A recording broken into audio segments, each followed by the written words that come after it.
I want to welcome you all to the Sound Collective. I'm Rich Furness, the president here at the Sound Collective. We're trying to create a, thank you so much, Alex. We're trying to create a space for artists and creatives to be able to come and collaborate, connect, and network. And that's why we're doing these event series every week to go ahead and have you guys be able to interact with each other, meet. Hopefully some collabs come out of this. And then we're also doing these workshops where hopefully you guys can pull some knowledge and learn some things within the artistry. And as a thank you for everybody coming today, we're giving everybody a free month on our online platform if you guys are interested. The promo code is Alex English, easy to remember. But now, woo! With no further ado, a man that needs no introduction. I feel like he has shaped a lot of artists here in New York City. I met him when I moved out here 13 years ago. Alex English.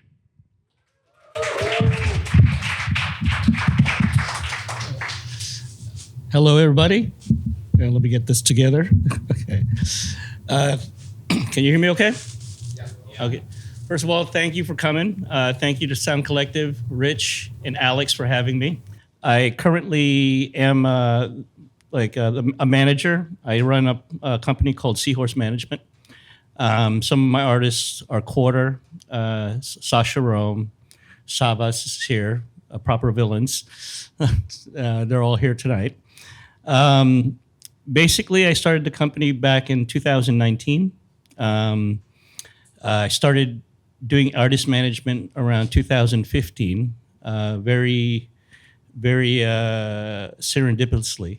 Like it wasn't something that I decided to do. It's something that I kind of like grew into.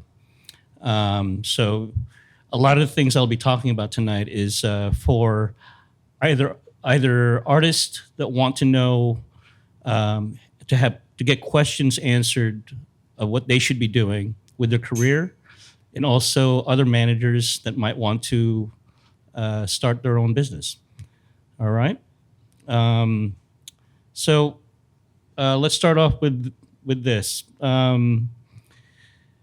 Basically, I get a lot of artists that message me like through Instagram, Twitter. They ask me a lot of questions like, hey, how should I do this? How should I do that?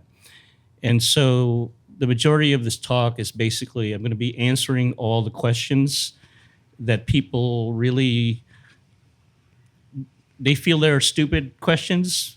And I'm a believer that there's no such thing as a stupid question. Like you don't learn unless you ask. So I'm going to go through some of the basics. One of the first things is your name, like your artist name. Like it could be a nickname that you had like since you were 5, all right, and you're like very dead set on that name. But here's the problem. It could be that name could have other artists that have already used that name. So you're in a situation where like, well, there's 5 people that are named this on Spotify. What do I do? So the first thing is very off the top is branding. You have to have a unique name that's very easily Googleable. There's things like SEO that you need to consider. That like, so you have to have a unique name, a unique spelling of your brand.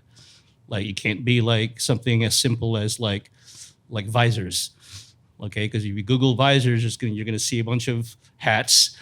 All right, even my own name. I mean, Alex English. If you Google my name, you'll see a basketball player from the Denver Nuggets. Like the second person up on there is a folk artist, a woman from New Jersey. Her name is Alex English as well. All right. Like there's a comedian called Alex English that writes for SNL. All right. But if you put DJ Alex English, it's all me.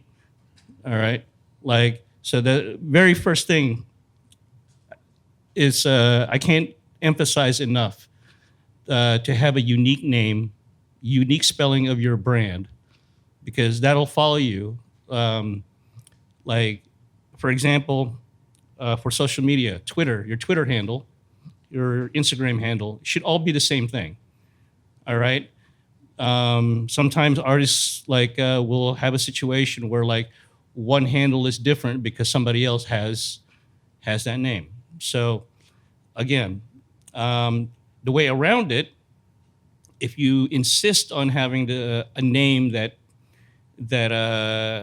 other people have, then you should look into trademarking that brand. Going into some researching some legal situation to trademark that brand. So that way you can actually like, you know, what's that? If some challenge somebody else's brand, and usually you can sort that out. All right. So second thing. So basically, you've made a track, and what do? Like, you know, you're like, maybe you don't have a manager, maybe you do have a manager. What is the first thing you do, right? Like, so the first thing most people ask me is like, well, I wanna shop my demos to record labels. So right off the bat, most people will have the tendency to send out an email that's, they'll put their bio, they'll put 9 million links. And then before you know it, it becomes 5 paragraphs long. All right. That's not the way to do it. Like, if you're going to approach people in this industry, you have to realize that most of them are going through 9 million demos, 9 million emails, and you want to make your presentation as short and sweet as possible. Anything else that like if you have an EPK, a bio, or anything like that, put it in a link. Go get a Dropbox account. Put it in a link. Put it in the Dropbox, and then they can click on that. So the body of the email, literally just introducing yourself, and like explaining, obviously saying like, I'm a big fan of your label. I've been rinsing out a lot of your tracks, that kind of thing. Don't just be like, hey, this is my track, whatever. You should have your other information, like there's a thing called the EPK in a one sheet. That should be all in a link. Because the person can like click on it on their own time. Like if when they see an email with a massive like explanation of who you are, likely they're not going to read it. All right. EPK. What is an EPK? Like electronic press kit. All right. Usually that is like a summary of what you've done. All right. I'm going to show you a few things. So this is my artist quarter. This particular EPK is specifically for film and TV. All right. She has an EPK on her website that's specifically for music. So this, as you can see, like very easily you can see what she's about, what she's done. There's examples of her work, like she's done a documentary with Donna Summer. She's synced 4 of her tracks on a Hulu film called Fire Island. Some of the other work she's done with Splice. Like it's, if I was cold calling somebody and I didn't know who they were and I sent them this, it's an easy reference for them to like figure out who you are and what you're doing in your career. All right. So I'm going to show you music EPK. This one's a little bit more advanced. So I'm going to show you something that's like that I created when I started working with an artist.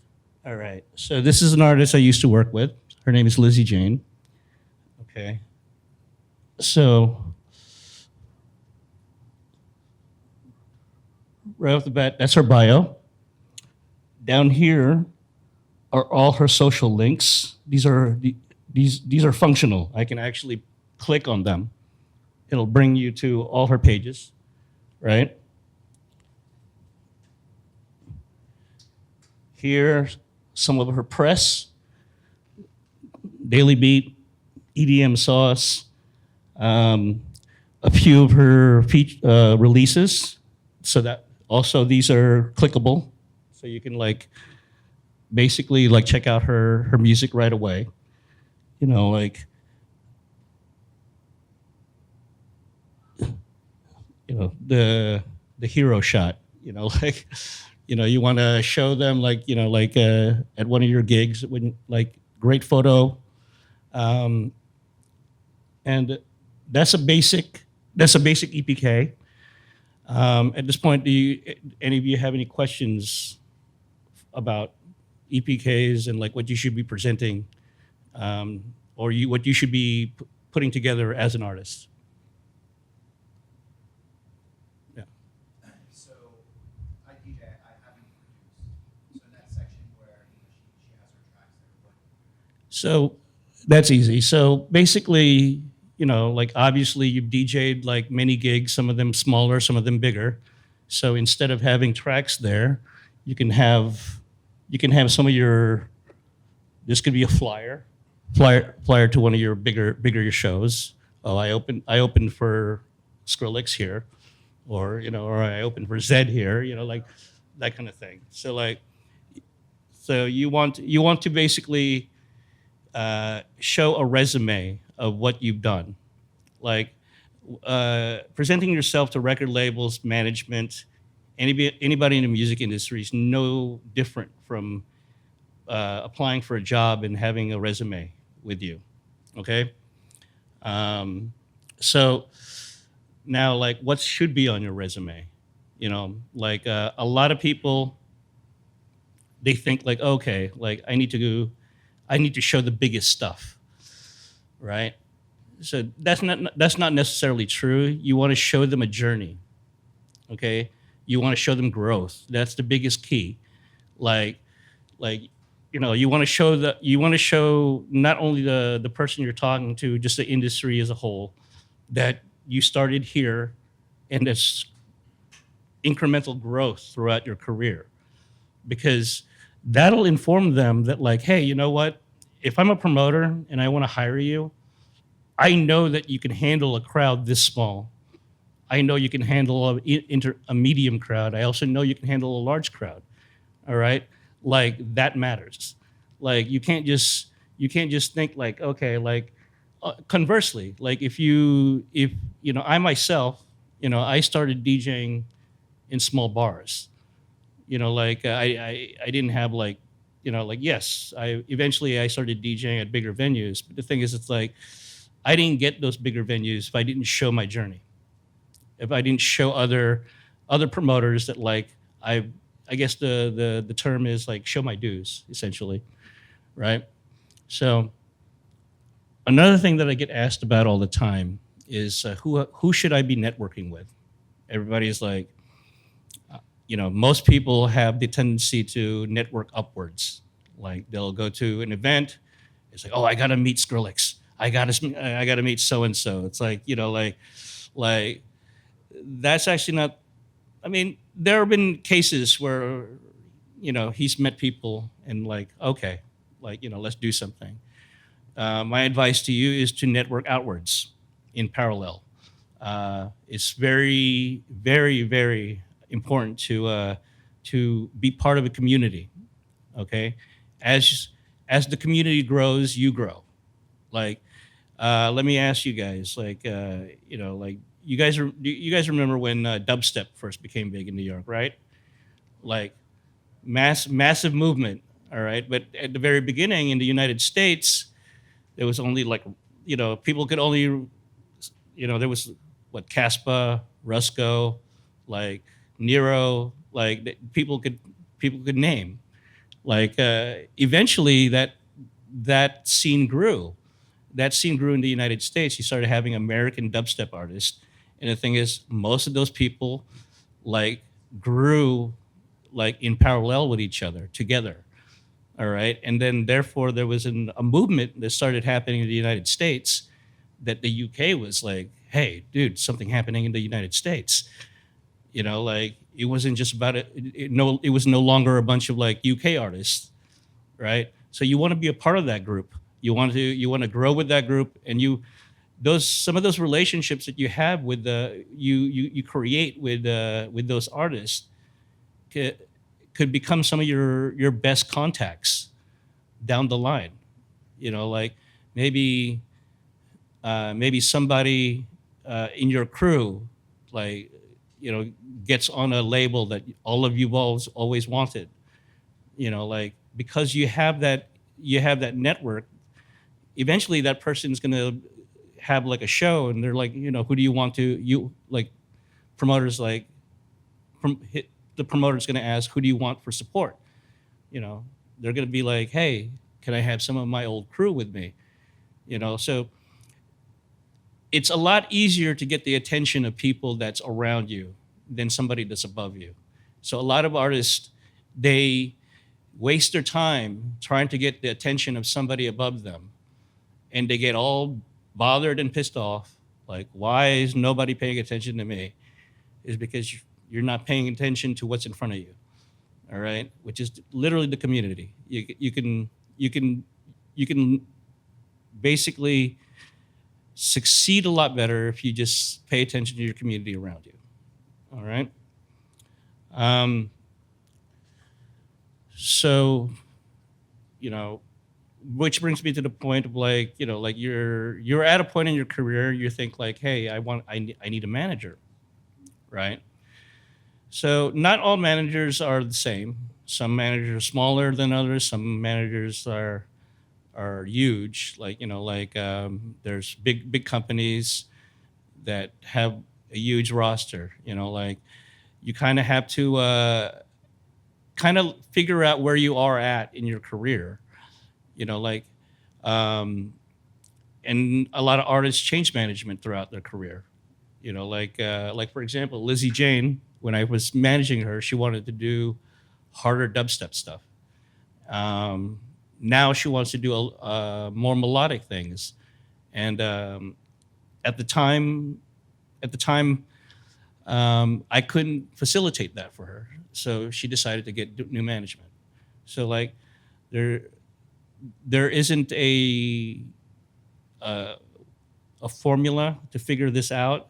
It's just being aware and talking to your community, comparing notes. Like, hey, who do you know? Like, what did they say here and here? That kind of thing. Like, the biggest thing is to be informed. Ask all the questions that you need to ask, not only to your peers, but like, you know, ev- I get asked some of the quote unquote dumbest questions on Instagram. Like I happen to have a little bit more time than most, so I answer them. Like I tell them like, hey, like you should do this, you should do that. Um, what's that? So back to the whole thing, like you're looking for a manager. Um, so first off, like going with the biggest person, like because there's like they're part of like a group that seems like a large entity that manages. Maybe not. That's not always the right way to go. Okay, because you also have to consider if you're a smaller artist and like you go with management that has, like I that has like 20 artists on the roster, like but you're a starting artist, you need a little bit more attention to figure out what you're doing. So maybe going with a manager that only has 3 or 4 artists is the way to go. Like you can ask your man if you go with a smaller manager.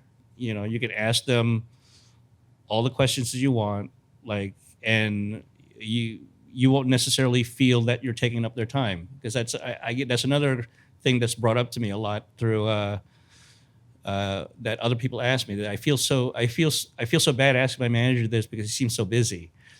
Okay, like speaking to that, I think it's very important that you connect with a manager uh, that loves your music.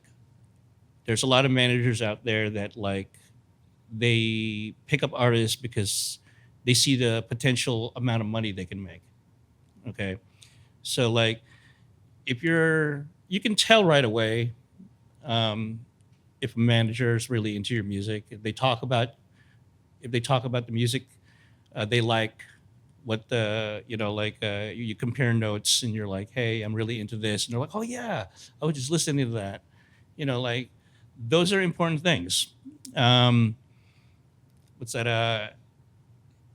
If I'm sure many of you have had shows where you've gotten backstage access. That's actually like a good place to like start talking to people. Like like some of the people that's here today, that's part of my company. Like they know people in the industry because they've hung out backstage at Webster Hall. Like and they've had intelligent conversations with them. That's the key. You can't have like stupid conversations with people backstage. You have to be very aware of who you're talking to, and you have to have intent. Um, Let me stop there, and if there's any questions about what I've just said so far, like let me know. Yes. Sorry, I don't want to jeopardize, but I thought the conversation that we were having before we kicked off, was really helpful for me in terms of like how to gauge your time, when you sign a new agent. So I just got an agent, got my Hmm. first set of gigs coming up. I didn't know necessarily like how much to charge or like what sort of metrics should be transparent. Right. And then maybe it's a two-part thing. So maybe that part one, and then two, like in your mind, what's the different roles that like a manager should play versus an agent? Okay. So let's talk about your team. So um, eventually, an artist should have a manager. That's the first thing. Second thing, first or second thing, really. Second thing is a booking agent. Third thing is a PR company. Fourth thing is a lawyer. Okay. Um, those four things. There's other things that you can get down the line, like a business advisor. Like when you get to a point where you're making money, and to be a smart person, not a smart artist. Like for example, in the NBA, there are so many players in the NBA they sign massive contracts, and they don't bring on a money manager or a business manager, and they basically spend all their money. They don't invest in other things that could actually be passive income for them. On the subject of income, I'm getting to answering your question. A lot of artists, when they first get signed to signed to a manager or signed to an agent, they automatically think, okay, I've made it. I'm going to go quit my day job. All right. No. A lot of people think they're like, oh, I've made it. Like you should hold on to your day job until your schedule doesn't allow it. Like either your schedule doesn't allow it or the income that you're making as an artist gets to a point where like, okay, I can let go of my day job. All right. Because I just mentioned to you PR. I just mentioned to you a lawyer. Those things cost money. All right. If you're getting $500 once a month to open up for somebody, like I don't think that's enough to pay for those things. Like so like having your day job to supplement what you're doing is very important. Now to answer your question about like gauging I think your question for everybody else, I think his question was gauging what your worth is, how much money you should be charging. That's a twofold answer. One, back to the resume situation that I was talking about. If you don't have a resume of shows or a show history, like that says like, hey, I played here, and played here, then likely your fee is going to be very low. All right, that's number one. Two, if you're headlining, okay, there's a thing in contracts called the gross potential. That's basically the ticket price times the capacity of the venue. All right, minus net the cost of putting together the event.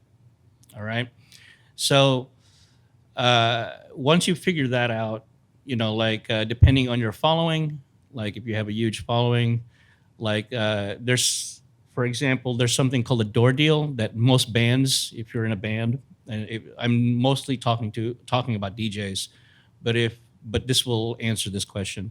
If you're in a band, most time you're given a door deal, which is usually 70/30, 80/20 split at the door. The venue holds 20 or 30 to pay for the cost, and then you walk away with 70 to 80%. Having said that, you can apply the same math to what your rate should be. It should be a little bit lower than the whole 70 or 80%. You should also check in with other artists that's on your level, like what they're making. Like again, why I emphasize about networking in parallel and outwards, because you wouldn't have that information if you're wasting your time trying to like get somebody's attention that's a lot bigger than you. Like so, like knowing your worth through your relationships is a huge thing that that people should be aware of, because otherwise you'd get taken advantage of. Does that answer your question? Okay. Anyone else? Okay, let's move on. Another thing that I get asked a lot, back to the whole like pitching your music, like a lot of artists, they do what I call a lot of young artists do what I call chasing a release. All right, like, oh, okay, I have this release. Okay, what's next? What should we do next? And then so they write music in between releases. That's actually a very frustrating, and also it'll burn you out. So what I always tell my own artists is that I will tell them, like, look, can you set aside maybe a month or two just specifically writing music? Like, do all the research that you want. Like, if Bicep is doing a technique that you're like dying to figure out, during that time, go on YouTube and find out how to do that technique.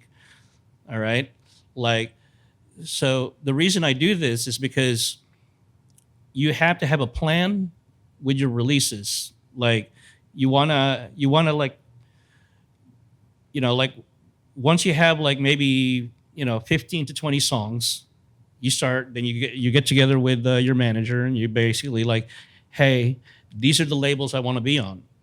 All right, and then like, so then you kind of together figure out, well, this song sounds like it should go here. This song should go here, and you should also like do a, what's that? You shouldn't try to sign. I don't think you should try to sign your biggest song right away.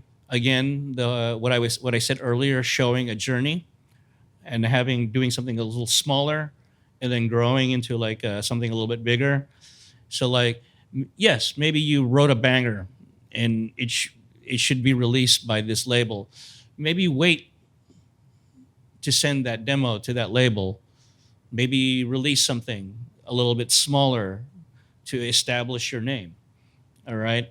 Also, for new artists, like, they've not gone through this, so it could be like a crash test dummy situation where like, hey, I'm not gone through this whole process. Let me learn this on a smaller label. I don't want to try to like do this on a bigger label and not understand everything that's going on. All right. So I think it's like, usually, some of my artists, when they send me their their whips. It's usually 20 to 45 songs deep. Okay, and then we literally go through everything and kind of plan everything out. On that note, with with developing your music, it's important to start getting into good habits. Like having a schedule of like maybe twice a week, work on your music, work on what you're doing. It does, and it's not always going to sound good. Some of it's going to sound like absolute shit.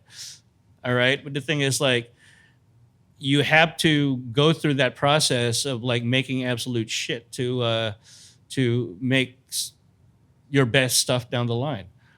All right, like, and then just getting into a schedule of a regimented schedule of maybe on maybe one day you don't really want to make a whole track, but there's this new plugin that everybody's fucking talking about, right? Download that plugin, figure it out. Like, I have a saying, like, I'm pretty old school. Like, I'm 49 years old, so like, I have a saying, like, I particularly, like, I make music myself. When I buy a new piece of gear, I usually learn it to the point that I'm making it do something that it wasn't designed to do.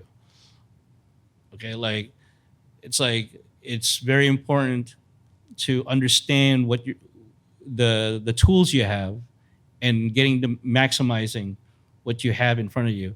Like, just because you bought, like, I don't know, like the native instruments, the whole suite, right, doesn't mean that you're ready.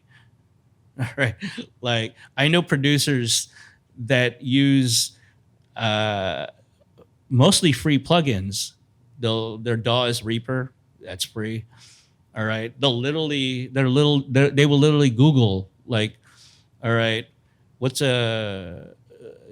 like the compressor that everybody is using, and they'll Google like free version of this compressor. All right, like, you can like literally have a whole studio at your fingertips without like breaking the bank. And another bit about that is that, like, sometimes less is more. Knowing five pieces of software or 5 pieces of hardware will take you further in your music than downloading 50 plugins and not knowing they even exist on your hard drive. Okay, like, the key is to regularly have a schedule, whether or not your intention is writing a track or learning the tools that you're trying to write your songs with. All right. With that, does anybody have questions about production? All right. Now, there's a part, like, I also do A&R with some of my artists. Many of you have, had gigs. So Maddie is my TM at the company. So, like, if Quarter has a gig, like, you want to have all the information that's been given to you by the agent, the promoter, all in one place, so you know what's going on. All right. So, as you can see, there's the day of show contact, DOS. That's what it stands for. Phone number, so you can, like, alert them that you're coming, what time you're coming, the address, obviously, and then the Ross or the run of the show. There's, so that's your set time. We always do it. We always highlight it. There's things like a writer. If it's there's a tech writer, there's also a hospitality writer. Like, if you have visuals, your logo usually, right? If, like, you have to, if the venue is paying for your travel, like, let's say you're they've said like they'll take care of your Uber to the venue. So confirming that's been sorted out. Where are you staying? Like what hotel will you be at? And she likes to do a little joke at the end of her emails. So, does anybody have questions about what an advance is? All right. So, if you're wondering what a tech writer or a hospitality writer is, basically, number 3 just tells the venue what you need, like what kind of equipment that you prefer. Sometimes they'll have it on hand. Sometimes they won't. If they don't, usually it's up to you to rent it. They'll ask you that the venue will usually have somebody they rent from all the time. They'll tell you, hey, this is the rate. If you want this specific mixer, it's going to cost $250 or whatever. They'll rent it for you.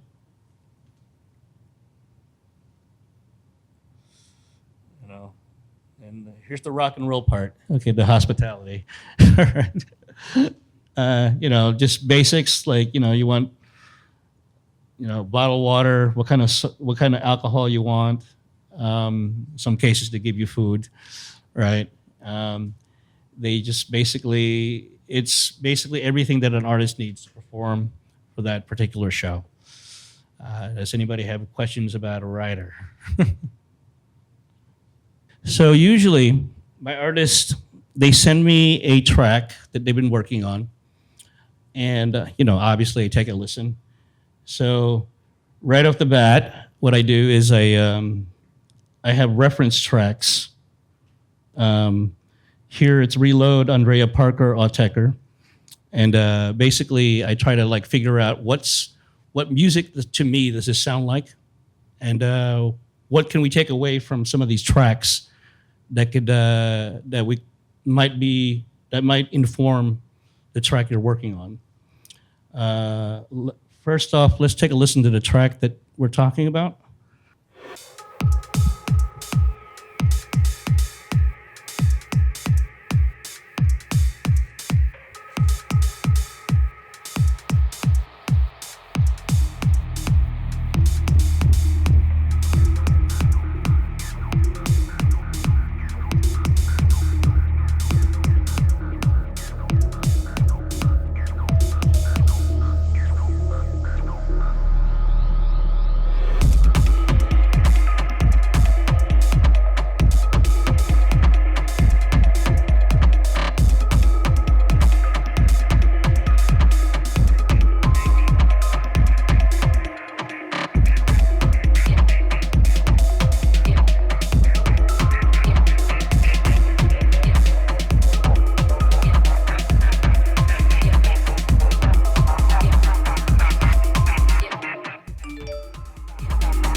So that's Minha by Quarter and Coffin Tex. So right off the bat, let's take a listen to some of my reference tracks.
Okay, so that song was Second Bad Bible by Alltecker. So like, so at the end of that track, you saw that like it kind of the the track dropped the beat and had like that uh, what's that I guess transition. So in Minha, there's I played towards the middle of the track. Um, she incorporated something similar to it, not exactly the same.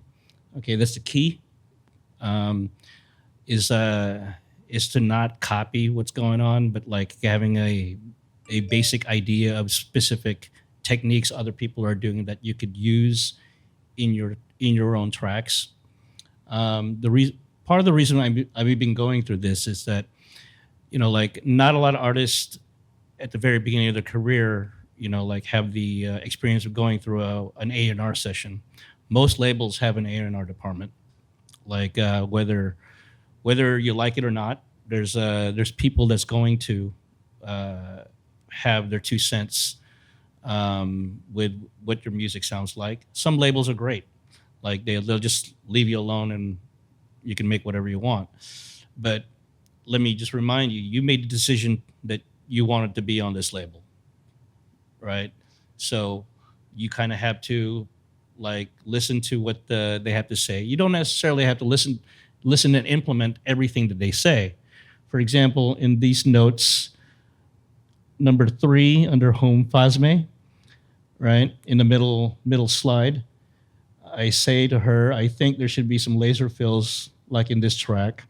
She actually rejected that. She was like, okay, I don't need those. I don't need those laser fills. One thing that she did accept, number 1, I sent, I attached an MP3 with a Dorley remix of "Get Your Freak On" by Missy Elliott, and it had a bass line that wasn't necessarily that wasn't there at the very beginning, the first version of her track. She thought that would work really well with her music, and she was like, "Okay, let me make something like that."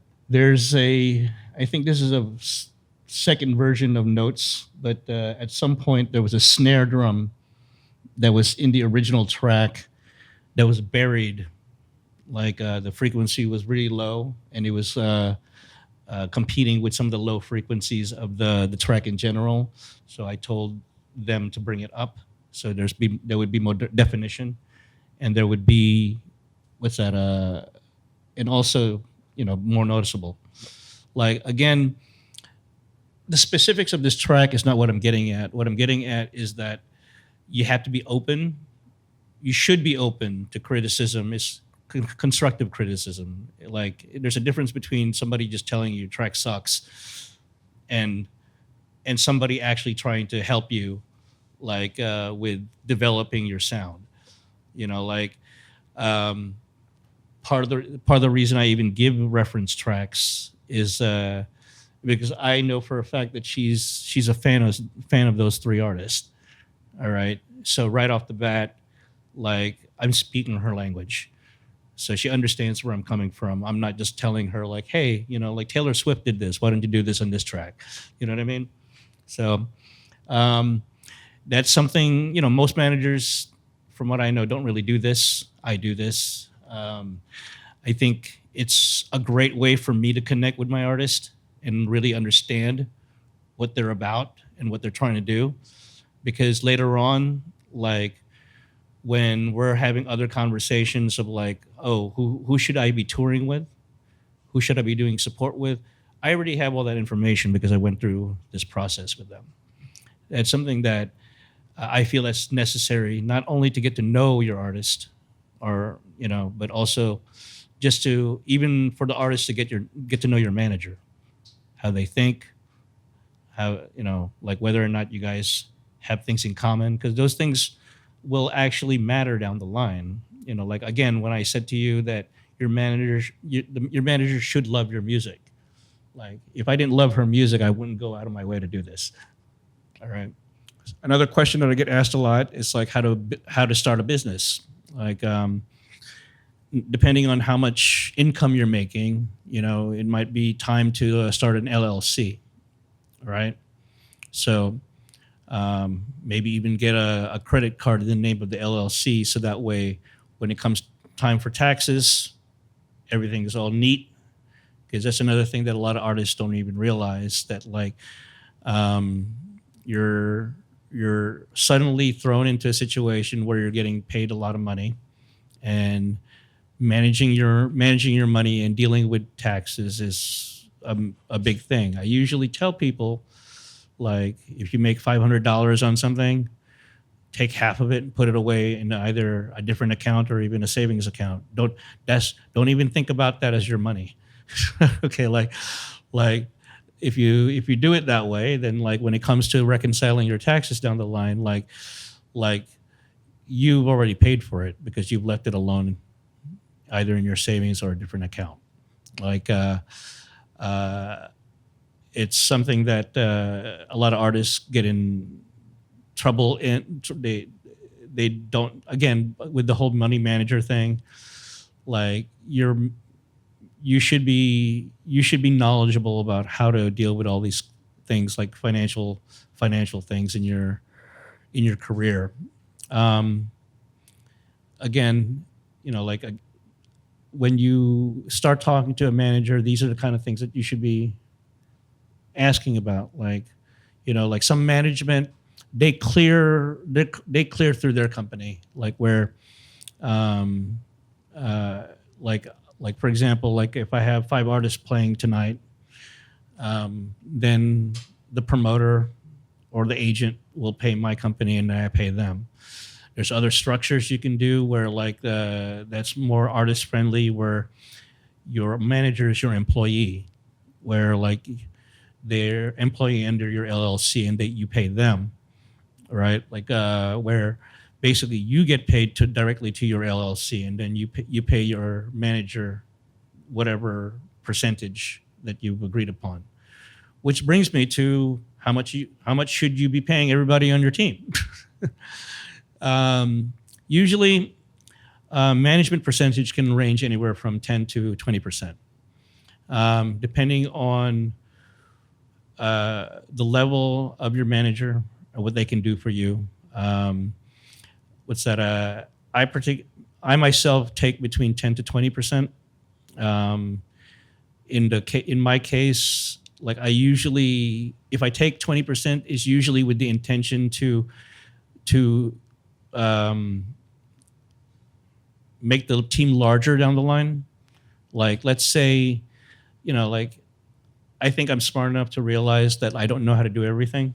That later down the line, my artists will need to address certain things that I don't know how to do. Maybe there's another manager that I've met that, like, oh my God, like you're doing something addressing something that I want to do with my artists.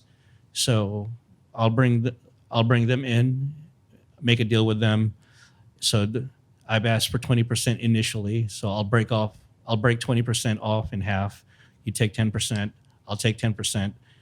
Now my artist's needs are met. I'm like, you're not stuck with a manager that doesn't know how to do something. Your manager is actively doing something for you, so that way it addresses your future needs. Like, for example, a lot of times artists just think I'm making music and I'm releasing records.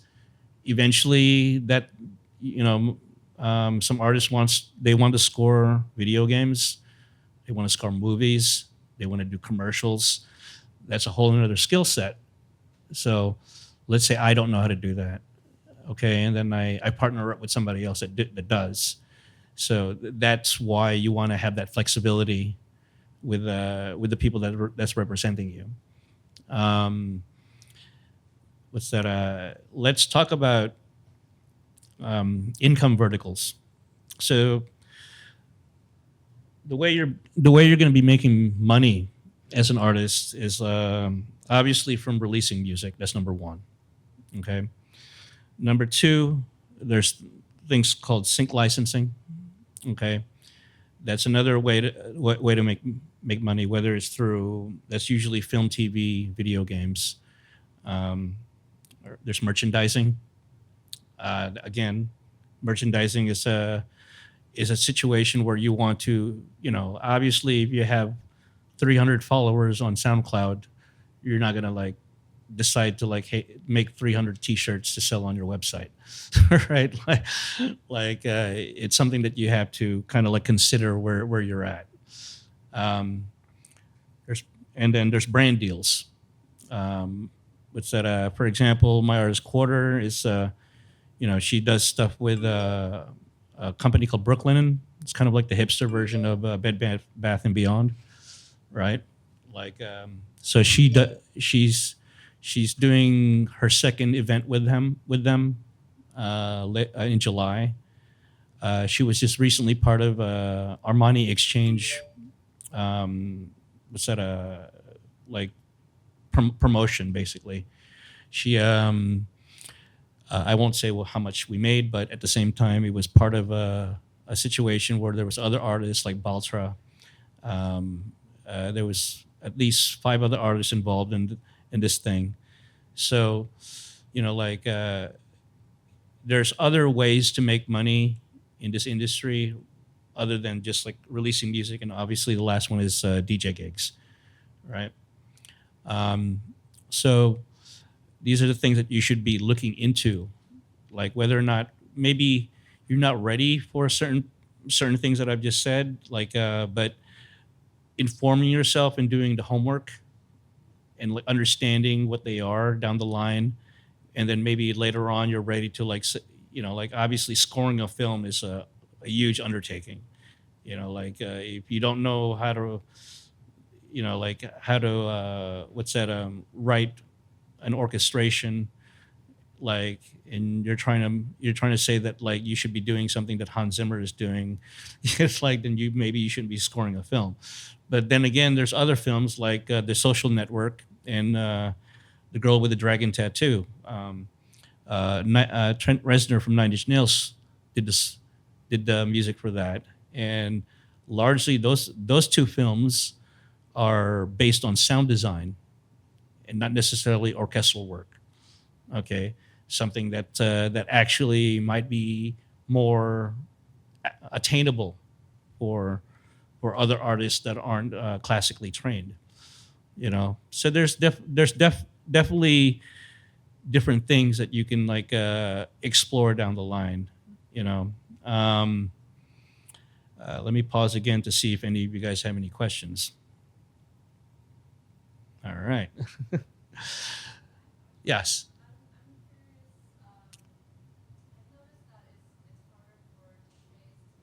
Actually, could you come over here and like talk into the mic?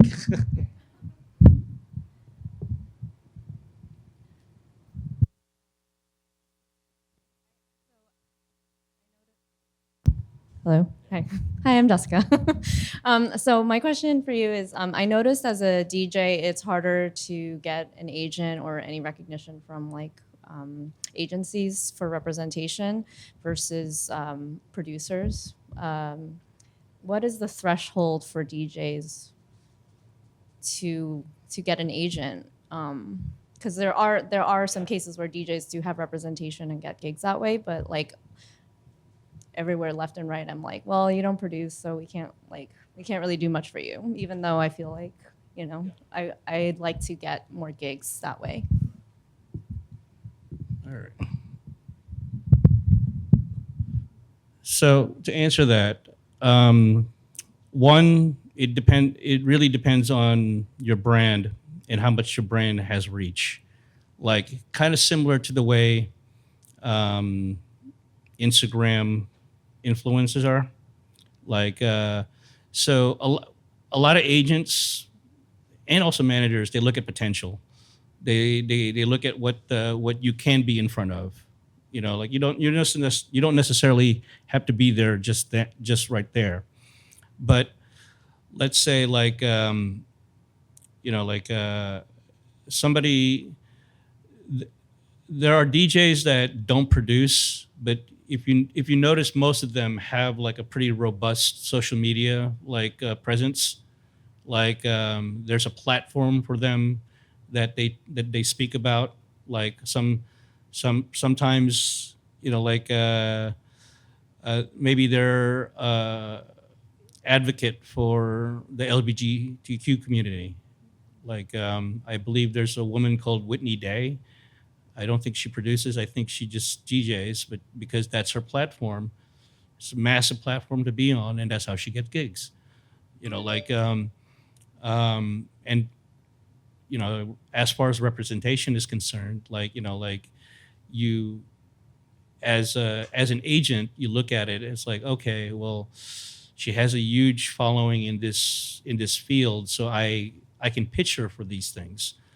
Like, so if you're a DJ and you're just like, okay, I only do, let's say your thing is like turntablism, right? There's a market for that.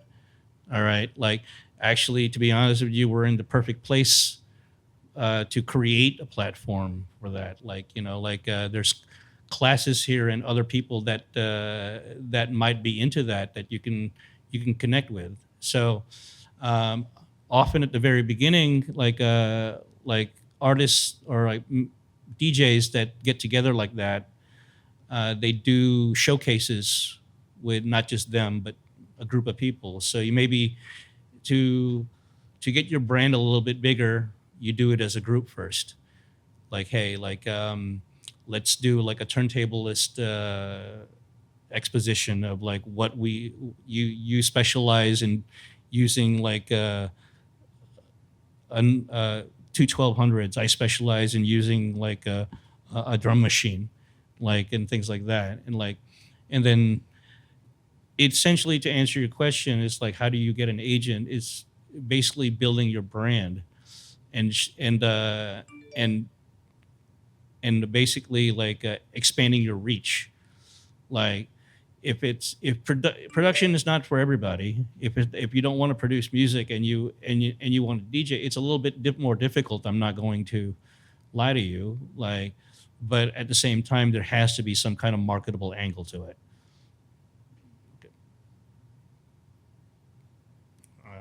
Anyone else? Come up.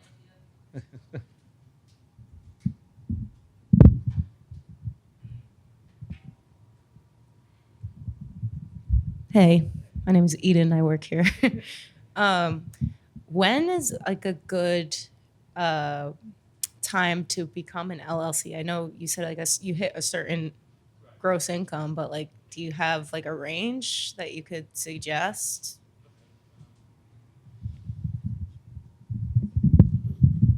So for me, for my artist, like you know, like I basically told one of my artists, like, hey, you know, like, let's match what I asked this person, like, what do you make on a yearly basis from your original job, right?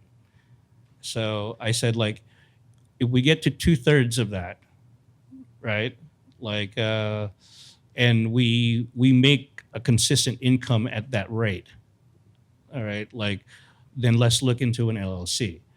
Okay, because like, you can't, you know, like, obviously if you're making like a small amount of money and then you're like writing stuff off against it with your LLC, that doesn't make any sense whatsoever. Like, you want to make sure your income is at a point where like you know, it's obviously that threshold is different for different artists, but I think that's a good way to gauge it. Does that make any sense? Yeah. Yes. Yeah.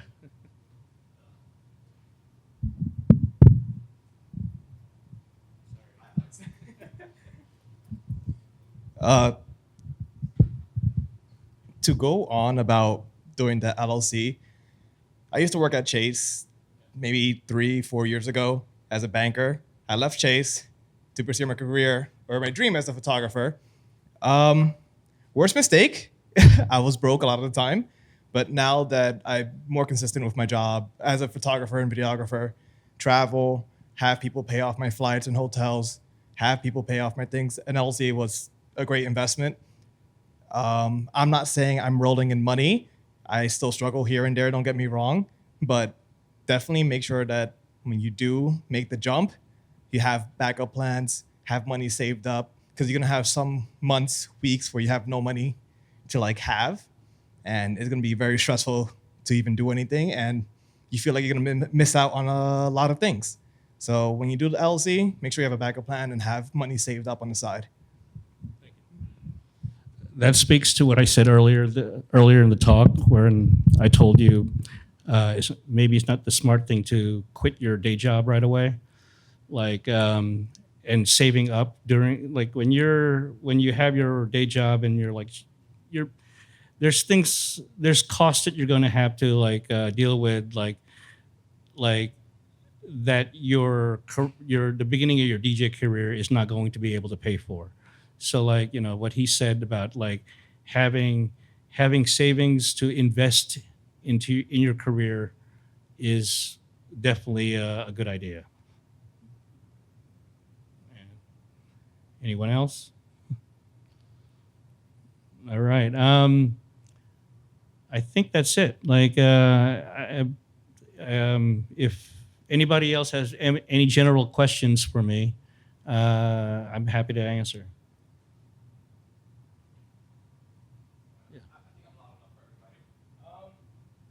How would you go about picking up artists and managing them?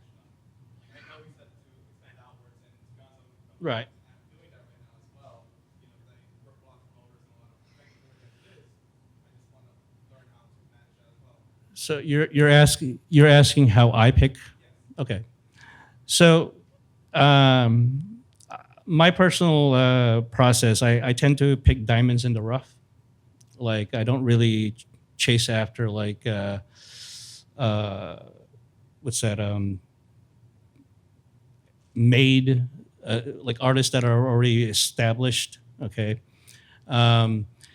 First off, I have to really be into their music. Like pretty much everybody on my roster, I listen to their music every other day. Like you know, I check out what they're doing. That's number one. Number two, the other thing that I look for is potential. Like if you know, like there are artists that they have no idea I've been to their DJ gigs. Like and I'm like literally looking at like how they present themselves. Like if they're blowing out the room and they're the opener, like that's really usually a red flag for me. Like you know, like play your time slot. Don't, you know, like just because you have a gig and you're opening for like Skrillex doesn't mean you should be playing 5 of his songs and playing the hardest dubstep ever. You know, like I mean, I know that sounds really stupid, but the thing is, it's like knowing that an artist has the what's that awareness that when they're playing is part of it also. Usually also like when I meet them, I talk to them, you know, like if they're one, obviously if we get along. Two, if the artist like is fairly professional with what they're talking about and what they're requesting, what they're asking about. Like if an artist comes, even if I love their music, if an artist if I approach them and they're like right away like no, I know what I'm doing. I know and I basically meet somebody that's a know-it-all. Like that, to me, that's a red flag. I don't care how good your fucking music is. It's like I just know right away that like because you're not open to if you're not open right away, maybe it's not from me, maybe it's from a label, maybe it's from a promoter down the line. If you're not gonna listen to me, you're not gonna listen to anybody else down the line. All right. So if that's a big thing for me, like being hungry, not only as an artist, but also as someone that wants to learn. It's the biggest thing for me. Like if I meet somebody that is very they spend all their time learning how to produce this and that. They ask questions or whatever. I'd rather mess with somebody like that than somebody that doesn't like spend any time like growing. Does that make any sense?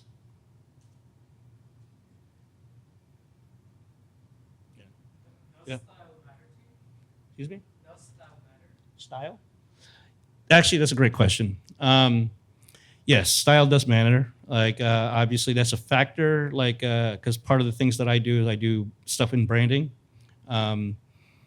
So, like, obviously, like, you know, there's certain things that works in different, I guess, with different brands. You know, like if you look the part of something that I'm already involved in, right? Like, for example, I have relationships with Converse. You know, like if I see you and like I'm looking at you, it's like, oh, you know, I think this artist would look really great, and like it looks like the campaign that somebody that I noticed like trying to push. Then right off the bat in my head, I'm thinking like, okay, this person can fit here, right?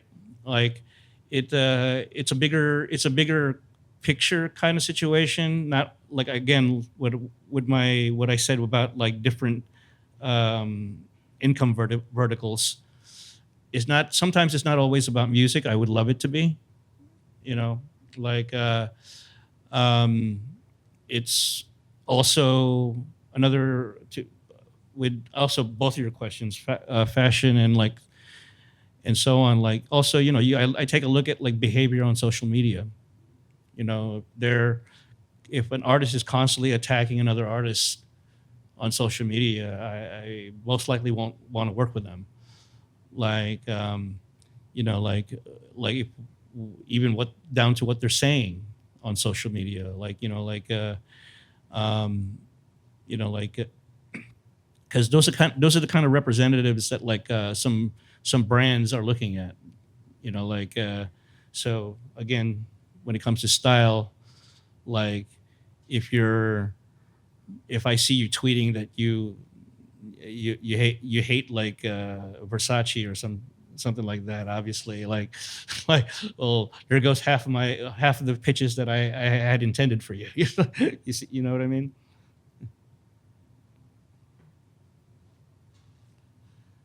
Yes. Come over here because you're too far. Yeah.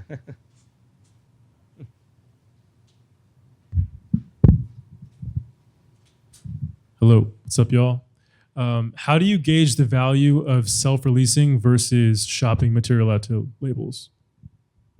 I actually meant to go over this. Thank you. So, self-releasing is actually a great way to kind of like test out like where you're at. Like, I mean, it's very easy to self-release. You can like sign up to DistroKid. Maybe like put some money into some PR, you know, like and self-release. Now, I personally feel that self-releasing is a good way to like start off your career. Like one, you likely will retain the rights to your own music. You're not signing away you like either your masters or even half of your publishing to a record label. All right. Two, if you self-release and then let's say you make some better music down the line, but the thing is you want to release some of your older music, you can always license older music down the line to a bigger label. I actually did that with one of my artists. One of my artists released an EP, and it didn't do so well, like at least where I felt that artist should have been. And then I basically pitched that EP to a bigger label called He, She, They. And then we got it signed to that label, and now that release, you know, there's one track that has at least 2 million plays another smaller track that has 500,000 plays. On the flip side of that, you know, when you sign to a bigger label, you're also gaining a bigger machine to promote your release. The caveat to that is losing some control over your music. Does that answer your question? Anyone else?